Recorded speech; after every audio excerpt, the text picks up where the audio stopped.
মোদি বিরোধী স্টেটমেন্টের এগুলো নিয়ে আমি লিখেলেই করতাম এবং আমার নিজের আইডি থেকে লিখেলেই করতাম।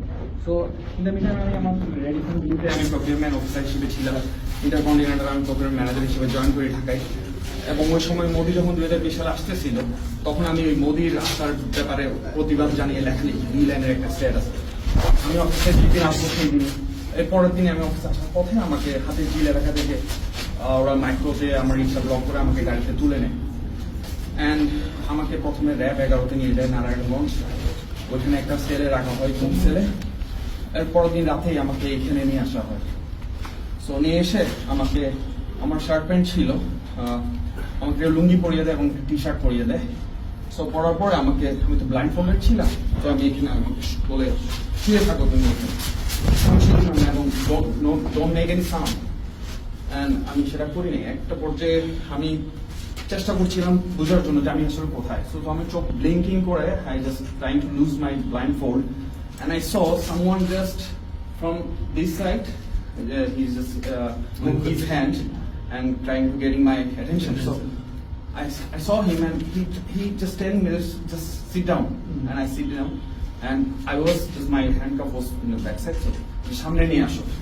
So I just did like this and I was just crying.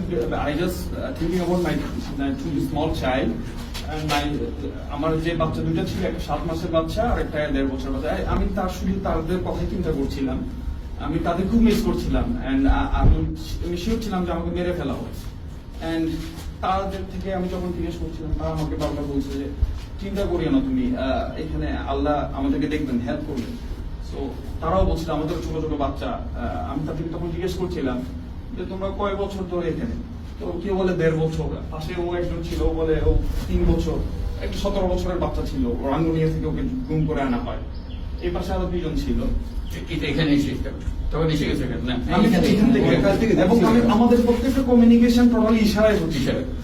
কারণ এবং যে ইশারা যখন বুঝতাম না এখানে একটা দেওয়াল ছিল, তখন মুভ করে ফেলেছে। হ্যাঁ, আমরা তখন মানে যখন যে কথা ইশারা বুঝতাম না তখন লিখে মানে বোঝানোর চেষ্টা করতাম। কি দিয়ে লিখতাম?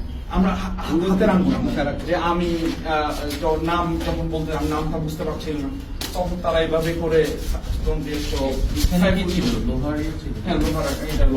বার ছিল, খোলা ছিল, বাইরে দেখতে লোহার বার দিয়ে আমরা অপোজিট আমি দেখছি না, ওইখানে দেখতে পাচ্ছি।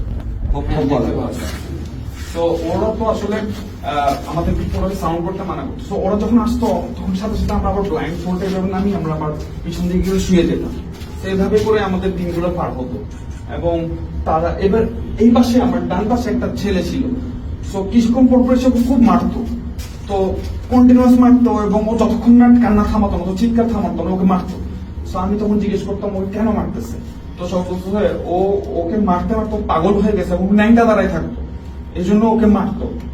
এবং ওকে কন্টিনিউয়াস মারতো যতক্ষণ ও সাউন্ড বন্ধ করতো না। তো আমরা এই পাশে আমি আরো 4-5 জনকে দেখি, কেউ 1.5 বছর, কেউ 2 বছর, কেউ 3 বছর ধরে এরকম ছিল। তো এভাবেই করে আমাদের কয়জন তোমাদের মধ্যে? আমার এখানে আমার জানা মতো 6 জন ছিল। আপনি পাশে ছিলেন? আমি 10 ডেজ ছিলাম। তোমাকে এনেছিল যে মোদির বিরুদ্ধে স্ট্যাটাস দিয়েছে, বাকিদের কোনো পরিচয় জানতে পেরেছিলে? আমি একজনের নাম জানাচ্ছি সাইফুল, 2 জনের নাম জানতাম, 2 জনের নামই সাইফুল ছিল। পলিটিক্যাল অ্যাক্টিভিস্ট বা ছাত্র?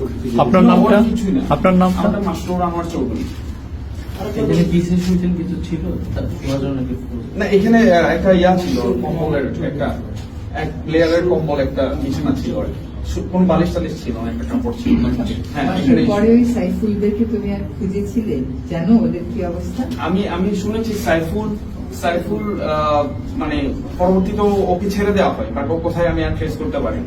কবে থেকে কবে ছিলেন, কোন সময়? 2020 সালের মার্চের 1 তারিখ থেকে 10 তারিখ পর্যন্ত। আসলে এখান থেকে ছাড়ার পরে যে মামলা দেওয়া হতো আমি। ও আচ্ছা, আমাকে এরপর 10 দিন আসার পরে আমাকে যখন ওরা এখান থেকে নিয়ে যায়, আমাকে ফিশ এরকম করে একজনের সাথে কমিউনিকেট করতো, নো সাউন্ড এট অল। তো তারা ওটা কি তুই 2 রাকাত নফল নামাজ পড়ে নিস, তোরা এখান থেকে বের করতেছে। সো আমি ধরে নিয়েছি আমাকে ক্রস ফায়ার দিয়ে মেরে ফেলবো। সো আমি আসলে কালামা পড়ে নিয়ে অথবা দোয়া পড়ে, এরপর আমাকে আবার নিয়ে যাই। সো নিয়ে যাওয়ার পরে আমার সাথে কিছুদিন আগে আমার দেশ নিউজে আমাদের এই লিড নিউজ এসেছে যে 3 প্রকৌশলীকে গুম, এটা লিড নিউজ এসেছে। ওখানে আমার সাথে আরো 2 জনকে গুম করা হয়। জাস্ট তারা আমার সাথে বসে চা খেত, আমার সাথে তারাও ভালো ভালো কোম্পানিতে, একজন চুয়েটের ইঞ্জিনিয়ার, একজন সফটওয়্যার ইঞ্জিনিয়ার, একজন ইলেকট্রিক্যাল ইঞ্জিনিয়ার। সো জাস্ট আমার সাথে তারা হাঁটতো, কথা বলতো, সেই জন্যই তারা নিয়ে এসেছে। সো পরবর্তীতে আমাদেরকে যেই দিন প্রকাশ করা হবে মিডিয়ার সামনে, তার আগের দিন রাতে নারায়ণগঞ্জে একটা হোটেলের সামনে ওরা নিয়ে যায় গাড়ি করে। আমরা 3 জন এবং সাথে আরেকজন হুজুর, যাকে আরো 2 সপ্তাহ আগে গুম করে তারা রেখেছিল ল্যাব 11 সেল। তো ওইখান থেকে আমাদেরকে নিয়ে যায়।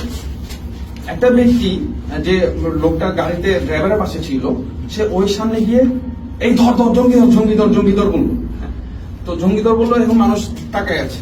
তো দেখলাম 4 জন ব্যক্তিকে ওর গাড়িতে তুললো, এবার গাড়িটা ব্যাক করে নিয়ে আসলো। আমি ধরে নিয়েছিলাম হয়তো আমাদের ছেড়ে দিব অথবা এরকম। ব্যাক করে নিয়ে আসার পরে আবার আমাদেরকে নারায়ণগঞ্জের 11 সেল, যে সেলটাতে আমরা গুম করেছিল, আবার ওখানে দিয়ে দিল। পরের দিন সমস্ত মিডিয়ার সামনে আমাদেরকে এভাবে দাঁড় করিয়ে ক্যামেরাম্যানরা বললো, মিডিয়াম্যানরা বললো যে আপনারা হাঁটেন। হ্যাঁ, আমরা হাঁটলাম। হাঁটার পরে আবার যান, আবার আমাদেরকে ঢুকে ফেলা হলো সেল। পরের দিন আমাদেরকে জেলে দেওয়া হলো, জেলে নিয়ে যাওয়া হলো। আমরা ওখানে পত্রিকায় দেখলাম নারায়ণগঞ্জে নাশকতার পরিকল্পনার সময় এই প্রকৌশলীদেরকে হাতে নাতে ধরা হয়, গোপন মিটিং এর সময় তাদেরকে হাতে নাতে ধরা হয়। এরপর আমার my career already destroyed, and I was a procurement manager in multinational companies, and I earned 6-digit salary, and that is a big point in my career. Within 3 years, I became manager, and everything was gone. And still, I'm suffering in financial crisis. I have 3 children, and আমি কেসে এখনো হাজিরা দিই, আমার কেসটা এখনো চলছে। জঙ্গি নাটক, ওই জঙ্গি মামলাটাই এখনো চলছে, আমি এখনো হাজিরা দিই। জি। পাশাপাশি এখন ওইখানে সেলের লেখাটা আছে